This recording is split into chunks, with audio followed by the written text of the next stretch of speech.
Greetings, fellow denizens of the interwebs. I am Tarrker the Newt, and welcome back to more Tarrker Talks about stupid shit that nobody cares about, except for Tarrker. So you may have noticed the lack of music in the background. This is because my supposedly royalty-free music is being claimed by somebody on YouTube. Shock, but, hey, whatever. I'll just talk so much that you can't notice the dead silence in the background. It's going to be kind of a short video. I don't want to go on too long, which for me is honestly kind of difficult. Today I just want to talk about PC gaming a little bit, something that's important to me and I'm a bit passionate about. If you couldn't tell by the background here, there's my current rig. It's got an FX 6300 chip in it, which is nothing to sneeze at.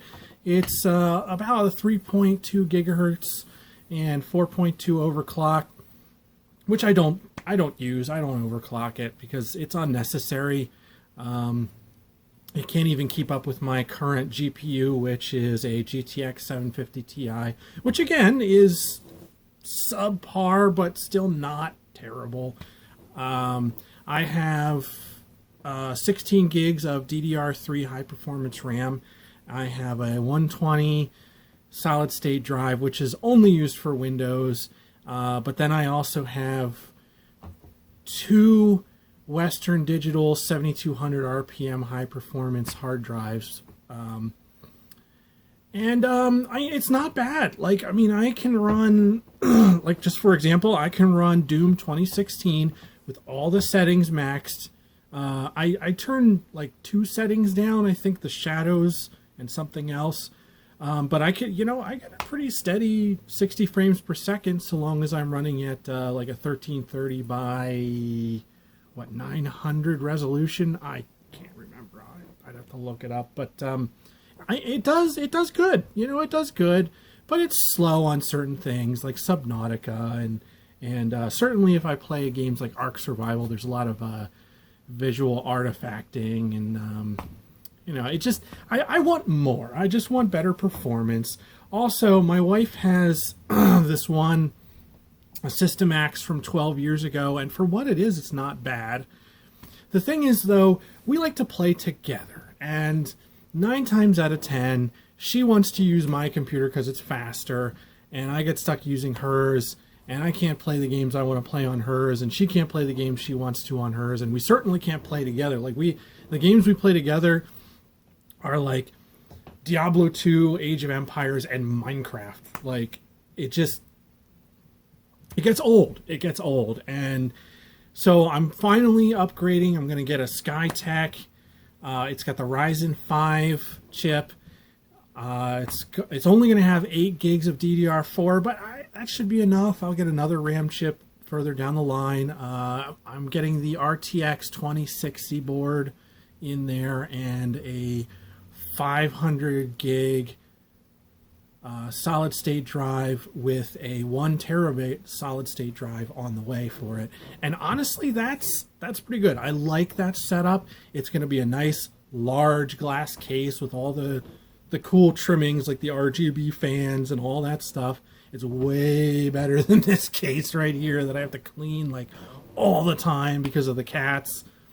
And it's going to be nice, let me tell you. It is going to be so nice to be able to play Ark Survival with my wife.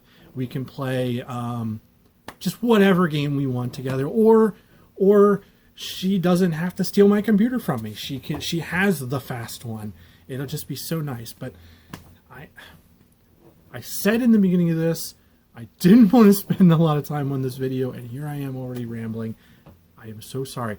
The whole point of this video is the night before I actually made my purchase, I just did so much research. I mean, I know my stuff, but I like to know that I'm getting what I need to get. And I just did so much research, watching videos, reading articles. I even talked to some friends of mine who are just, they do this stuff as a living and know more about high performance hardware and stuff like that. I mean, my knowledge is dated. But and I noticed a trend on YouTube, with Linus Tech Tips and other people like him that do these builds, and then they do like a stress test on it. A lot of times they'll run games, and they'll have like a list of 10 games, but it'll all be the same 10 games every time. There's always some kind of Call of Duty, Forza, what's the other ones? Oh yeah, PUBG, or Fortnite, and then they'll do the Lara Croft game for whatever fucking reason. I mean, I guess it's just a good benchmark, which, you know, fair enough. But there is one trend I noticed, is that almost all these games are FPS games, and they are every single one of them is a AAA game designed by this huge, like, committee of designers. And I don't need to tell you that games designed in such a way have a tendency to just be automatically better. They're designed to be optimal, which, you know, is good. That's what you want. But some of these engines, especially like Battlefield, like the Frostbite engine, that engine is very old, and it's been handed down and tweaked and tweaked and tweaked so that it is ridiculously optimized. What I want to see is, I want to see this hardware perform on an engine that is notorious for having hardware hangups, like Subnautica. That is the best example I can think of. My GTX 750 Ti has no trouble running Doom 2016 or anything on the Frostbite engine at 60 plus frames per second pretty much all the time. But if I go into Subnautica and load like my base that I've been playing on for 8 hours, forget it. You know, it's 25 frames per second. And that is what I want to see. That's what I want to see them test this hardware on. You know what I mean? Like, come on. I can't be the only one who feels this way. I mean, PC gaming as a whole has so much uniqueness to it. There are so many different types of games and interesting formats and creative things people have done, like Subnautica. It's the freaking Unity engine, and they Frankensteined that shit into being this first-person survival adventure game, which is awesome, but that comes with its own hardware hangups, and that would be perfect for testing out the hardware. But who does that? Nobody. And I was just thinking, well, geez, maybe I could do that. But I mean, how am I going to do that? I'm poor, you know. The only reason I'm getting this new computer is because my dad's buying it for me. White guy privilege. My dad's buying it for me, and we're going to pay him off over time. So, you know, instead of a 30% APR, we have the 0% dad PR, or you know, what to call it. But, you know, we just pay my dad whenever we can get the money, and that's cool. That's like his Christmas gift to us as a family, and that's cool. But I'm just thinking, like, there's just so many games. Even just looking at Steam, you look at like War for the Overworlds, just RTS games in general. RTS games have a unique way of stressing hardware that no FPS game can touch.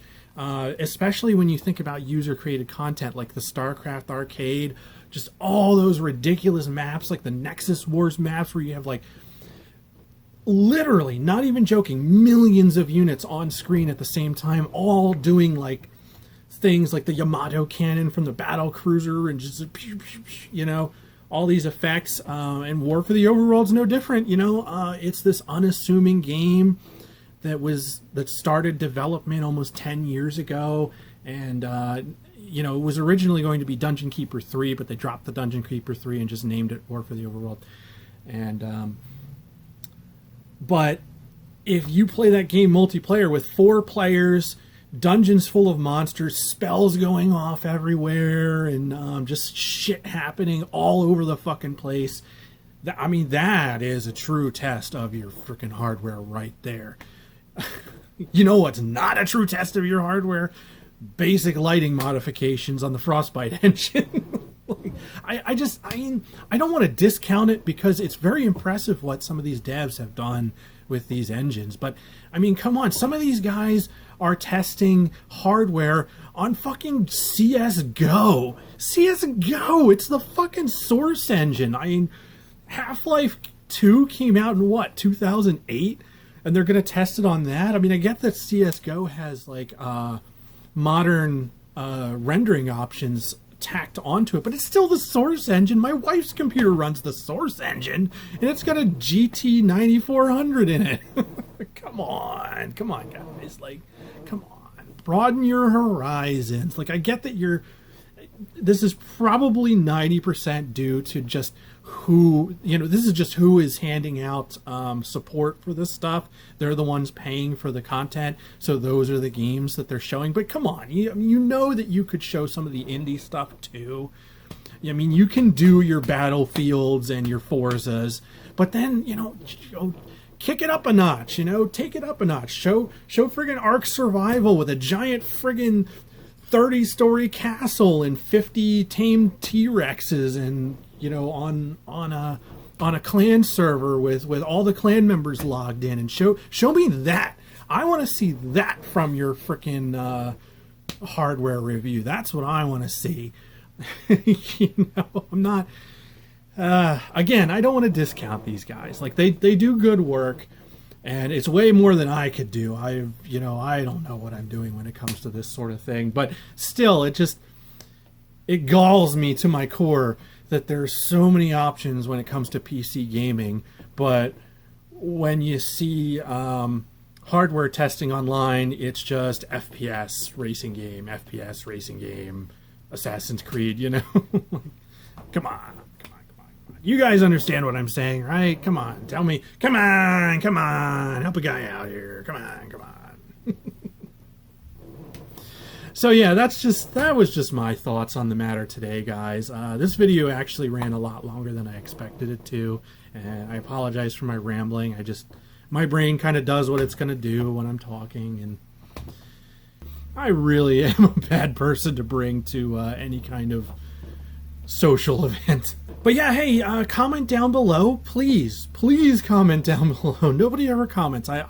The whole point of this is that I want a discussion. I want to talk about it. How do you feel about it? Are there games that maybe you think that people should do tech demos with that they're not doing? Or do you think that Battlefield, Assassin's Creed, and Forza are like perfect tech demos? How about this? Is this appropriate end slate material? I don't know. I'm not a pro anything, right? Right, Stormy? This is my other kitty, Stormy. He's a sweetie. We got him off the street. Somebody thought he was our cat, and they put him in our house. I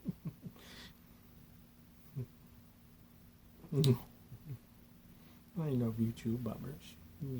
Yeah. But you almost don't even look like you have eyes. The camera can't see you. This is Sebastian. He's about a year old, aren't you? Yeah. He's my buddy. Yeah. He's still a little weird about getting picked up. He's not a snuggler.